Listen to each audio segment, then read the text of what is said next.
I was driving down the interstate the other day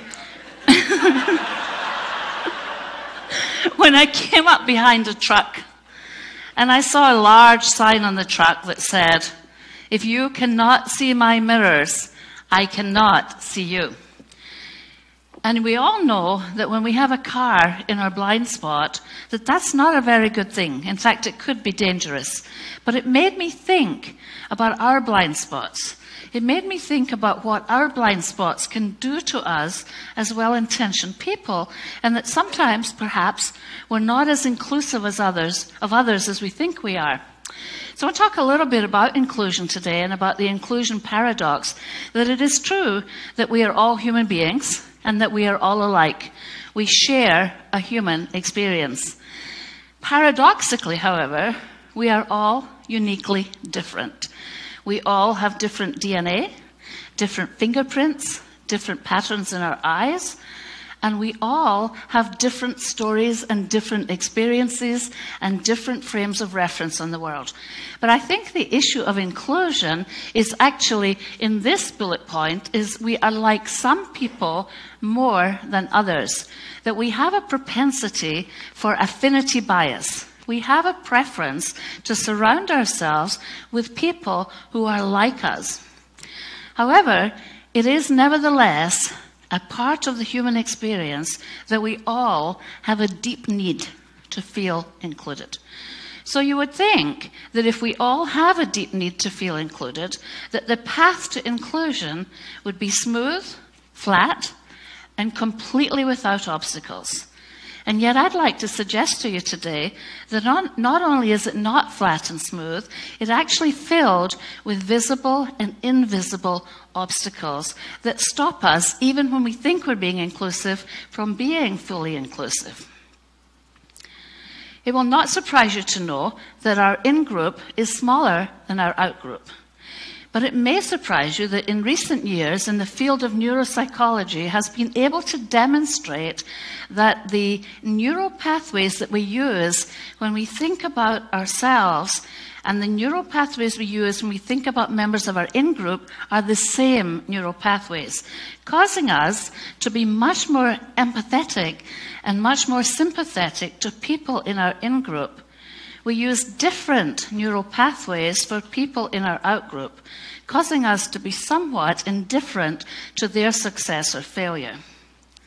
I was in Dallas-Fort Worth Airport a few years ago, and it was pre-9/11, and I had an unconscious habit that I didn't realize I had until that particular evening. When I boarded the plane, I would always look to the left and look into the cockpit, and on this particular evening, there was a woman sitting behind the pilot's seat. Now, she smiled at me, and I smiled at her. And then I sat down, and my stomach began to churn. And then my inner voice started to run like a ticker tape that said, "Oh my goodness, perhaps I need to change my flight. Really, a woman flying this plane to Fort Lauderdale tonight? A 757, a woman pilot? Now, I'm a diversity consultant, and I am not meant to think like that."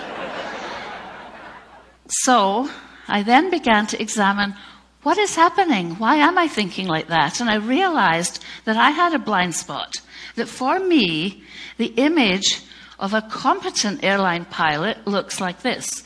He's tall, he's male, he's white, he preferably has silver gray hair, and he looks like he's ex-military. Now, he could fly the plane. I wasn't sure that she could. I'd like to share with you some of the data from Cognizant, my unconscious bias assessment tool. This is aggregate data from quite a large number of people from different client systems. And what you're looking at is 70% of this group were men and 30% were women. And what you can see in these results is that the men said that men exhibit leadership qualities greater than women do, that men are more assertive than women, and that men are more serious about their careers than women. However, they also said that men and women were valued equally for their revenue generation skills and were equally likely to be allocated major projects. But let's look at what the women said, the 30% of the group that were women. It may surprise you to see that the women also said that men exhibit greater leadership skills. The women also said that men are slightly more serious about their careers than men, and the women also said that men are more assertive than women. They did, however, disagree with the men on the issue of being valued for their revenue-generating skills and being valued or likely to be allocated major projects and clients. Now, how can this be?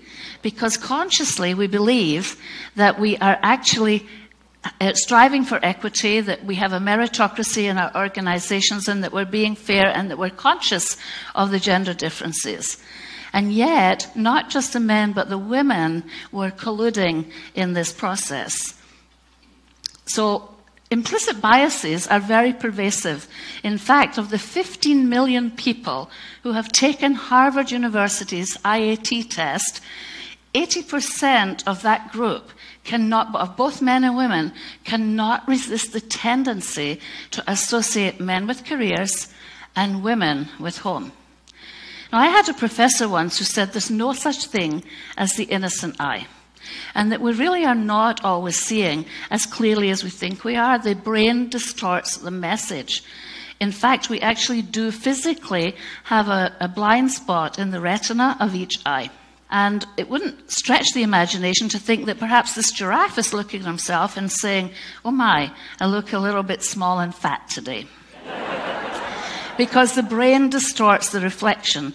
And if it's distorting the reflection of ourselves, what is it doing in terms of your reflection or patterns for other people? Deepak Chopra said that our ideal body weight is hiding inside of us, waiting to be discovered. Just like Michelangelo discovered the David in that piece of rock. But what I'd like to suggest to us today is that there's a better self hiding inside each of us. There's a better self who's capable of being more inclusive than we really are. Because despite the fact that we're well-intentioned, we're not always as inclusive of other human beings, particularly if they're not like us. Now, David's face is carved in marble in perpetuity. However, as part of our human experience, we have many faces. I'd like to talk about a couple of them today. First of all, we have what I call our professional face. That's the face that we take out of the car in the morning as we go to work. That's the face that we use when we're doing business with other people. But we also have our politically correct face. That's the face you use when you're saying one thing and thinking another. But then I believe we have what I call your curious tourist face. Your curious tourist face is when you go overseas and you visit another country and you meet the people and you love the locals and you love their food and their music and their tradition, and maybe you even buy some touristy things to take home to remind you of the trip. But just so long as they don't all move into your neighborhood. We also have what I call an irritated customer face. And I'm sure you can relate to the idea of being in a taxi somewhere and the taxi driver doesn't speak your language and perhaps he gets you lost and you get a little irritated. One of the blind spots that I've noticed is that we are willing to express more irritation towards people from a different culture than we are towards people from our own culture. And so that's something that I like to pay attention to, is when I'm dealing with people who are different from me. So in terms of language, language is one of the areas that I do think language, accent, pace of speech, tone of voice are all areas that we can actually imperceptibly cause us to have blind spots and to treat people differently. I was in Publix once and I asked the woman for 6 bagels and she said, "Oh my, you sound so intelligent." And I said, well, the fact that she's right isn't really the issue. The issue is, what was she projecting onto me? And what she was projecting was intelligence, whereas it made me question, what does she project onto other people? I'd like to share with you also some data from my unconscious bias tool, and this time comparing Anglo to non-English speaking background, where you can see that in every instance, people from non-English speaking backgrounds were rated lower than people of Anglo descent. And what this is suggesting that there is a real issue around the talent pipeline and around how people's careers can progress when we have these blind spots and these unconscious biases that are impacting our decisions about people's competence. So I'd like to ask you to choose 2 colors that you really like the most. Just shout out a couple of colors. I heard blue and yellow, okay? So now I'd like you to choose 2 colors that you like the least. So what happened, because what I noticed there is you were very quick when I asked you the first time, but the second time there was a silence that fell over the room. Let me tell you what happened. It's called the Stroop Effect. It was developed by a man called John Ridley Stroop in 1935, an Englishman. And what he discovered was that the brain seeks congruency. The brain is lazy. The brain is habitual. It seeks congruency. The first slides were easy because they were congruent. The color matched the swatch. The second slides, the color and the words do not match. So it causes us to have an imperceptible hesitation. It is in that hesitation that we can exclude people. So this time I'd like to ask you to pick 2 people that you would least like to have on your team. 1 and 4? I hear 1 and 4. Okay. Interestingly, 1 and 4, on every single time I do this exercise, either 1 and 4 or 3 and 4 are picked as the people that would be least welcome on someone's team. The ensuing discussion is always about the issue of appearance and height and weight. And so these are also issues in which we can exclude others. I was on a flight from Canberra to Sydney just last year, and it was a 30-seater commuter flight when a female voice, the female flight attendant was in the aisle serving the orange juice when I heard a female voice come over the intercom. And she said, "Ladies and gentlemen, we're at 27,000 feet. We'll be landing in Sydney shortly. I hope you've enjoyed your flight." I looked at the flight attendant and I thought, her mouth isn't moving. How can this be? And then I realized, oh my goodness, there's a female pilot and I forgot to check. And at 27,000 feet, I was not exercising the option to get off the plane. Socrates said that the unexamined life is not worth living. But I would like to suggest to you today that the unchallenged brain is not worth trusting.